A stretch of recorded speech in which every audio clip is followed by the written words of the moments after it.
બરાબર છે.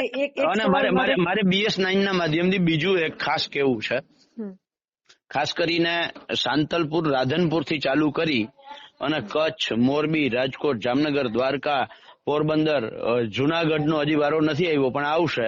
બરાબર છે. ગીર સોમનાથ, અમરેલી અને ભાવનગર આ સૌરાષ્ટ્રના જિલ્લાઓ અને દક્ષિણ ગુજરાતમાં ભરૂચ થી ચાલુ કરીને જ્યાં મહારાષ્ટ્રને અડે છે ત્યાં સુધી આખા દરિયાપટ્ટીના જિલ્લાઓમાં જે વિન્ડ ફાર્મ અને સોલાર અને એને લઈ અને એટલે કે વીજ ઉત્પાદન કરતી અને વીજ વહન કરતી કંપનીઓ જે રીતે અત્યારે ખેડૂતોને છાતીમાં થાંભલા ખોડે છે, આ બાબતે ખેડૂતોએ સંગઠિત થવું પડશે. અત્યારે કચ્છમાં વાંઢિયાના ખેડૂતો જે લડે છે એમની પાસેથી તમામ જિલ્લાના ખેડૂતોએ આમાંથી બોધપાઠ લેવો જોઈએ. હું જયારે વાંઢિયા ગયો ત્યારે દ્વારકા અને જામનગર માંથી ઘણા બધા ખેડૂતોએ કોમેન્ટે કરી છે અને મેસેજે કર્યા છે કે તમે વાંઢિયા ત્યાં લડવા જઈ શકો છો તો અહીં દ્વારકા જામનગરમાં કેમ નથી લડતા. દ્વારકા જામનગરમાં બેન હું કહેવા માંગુ છું જયારે નોટિફિકેશન આવે ને વીજ લાઈન નું ત્યારથી હું ગામે ગામ ચેતવણી આપું છું કે તમારા ગામમાં લાઈન નીકળવાની છે, એક સંગઠિત થાજો. પણ દ્વારકામાં પણ સોશિયલ મીડિયામાં વિડીયા જોયા જ છે, દ્વારકાના ખેડૂતોની સ્થિતિ પણ આ જ છે. પણ તકલીફ અહીંયા એ છે કે બાજુવાળાને ત્યાં આપણે અહીંયા પરિસ્થિતિ ઈ છે, માફ કરે મને પણ હું સાચું કહીશ, આજે બાજુવાળાને ત્યાં થાંભલો ખોડાતો હોય એને ખબર છે કે ત્યાં ખાડો થયા પછી મારે ત્યાં જ ખાડો થવાનો છે, પણ તેમ છતાંય એ બે સંગઠિત નથી થઈ શકતા. બરાબર. તમને નથી લાગતું કે આ આવેદન પત્રનો એક જમાનો જે રીતે ટ્રેન્ડ હોય એ રીતે આવેદન પત્રનો જમાનો આવ્યો, પરિપત્ર ને આવેદન પત્ર તમે આપો પછી જ કામ થાય છે, એવું તમને નથી લાગતું કે શું એની સ્વયંભૂત કોઈ ફરજ નથી તંત્રની? એ ભૂલી જવાનું ને. કચ્છમાં અમે ગયા 19 તારીખે કલેક્ટરને કહીને આવ્યા, 1 કલાક ચર્ચા કરીને આવ્યા, 24 કે 25 પ્રશ્નો એની અમે મૂકીને આવ્યા અને એને કહીને આવ્યા કે અમે 24 તારીખે પાછા આવીએ છીએ.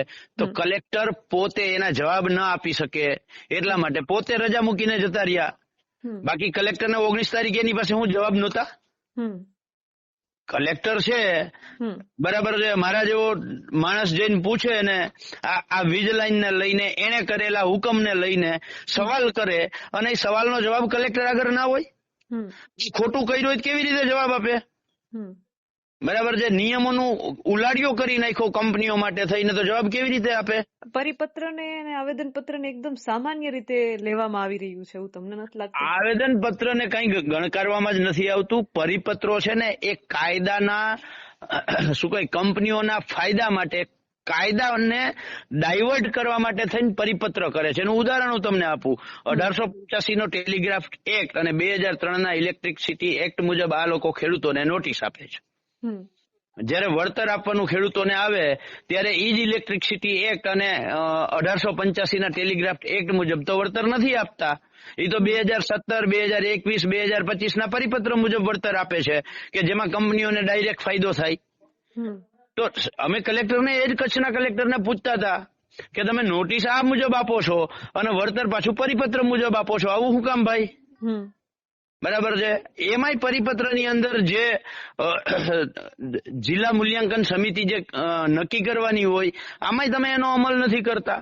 એસઓપી જે આપી છે કેન્દ્ર સરકારની એસઓપી ની અંદર ખેડૂતે પોતે વેલ્યુઅર કમિટી નિમવાની છે, આનો અમલ કેમ તમે નથી કરતા? એટલે એકેય જવાબ એની પાસે નહોતા. એટલે કલેક્ટર એટલે આવેદનને શું કહેવાય, આ લોકો ઘોડીને આવેદનને તો ઘોડીને પી જાય. જવાબો આપવાની જે અમે તારીખ એને કહ્યું હું તપાસ કરીને કહીશ એટલે અમે કહ્યું અમે 24 તારીખે પાછા આવીએ છીએ. તો તપાસ એને નહીં કરી હોય, કરી જશે ને તપાસ, અને એને ખબર જ છે કે એને શું ખોટું કર્યું છે ને કેટલું ખોટું થયું છે એના હાથની છે. એટલા માટે તો 24 તારીખે હાજર ના રહ્યા. બરાબર છે. એટલે મારું કહેવાનું જે હતું બેન એ હતું કે આ જિલ્લાઓના ખેડૂતોને હું વિનંતી કરું છું ખાસ કે સંગઠિત થાવ. બાકી તમારા ખેતરો એટલે દ્વારકા, જામનગર, કચ્છ આ 3 જિલ્લા તો એવું થશે કે કરોડિયાનું ઝારું હોય ને આપણી હાલત કરોડિયાના ઝારા જેવી થઈ જવાની છે. બરાબર છે. એટલે ખેડૂતો સંગઠિત થાય. જો સંગઠિત કચ્છના ખેડૂતો સંગઠિત થયા તો દ્વારકાથી પાલભાઈને જ આવવું પડ્યું, સુરતથી જયેશભાઈને આવવું પડ્યું.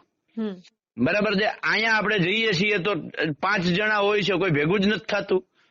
જેનો પ્રશ્ન છે જયારે પોતાના ખેતરમાં આવે ત્યારે જ આપણે જાગવું છે, એના સિવાય તો કોઈ જાગવું જ નથી. બરાબર છે. ક્યાંક ને ક્યાંક ખેડૂતોને જાગૃત થવાની જરૂર છે. 100% જાગૃત થવાની જરૂર છે અને સંગઠિત થવાની જરૂર છે બેન. BS9 TV ન્યૂઝ સાથે જોડાવા બદલ પાલભાઈ આપનો ખૂબ ખૂબ આભાર. થેન્ક યુ બેન. જી.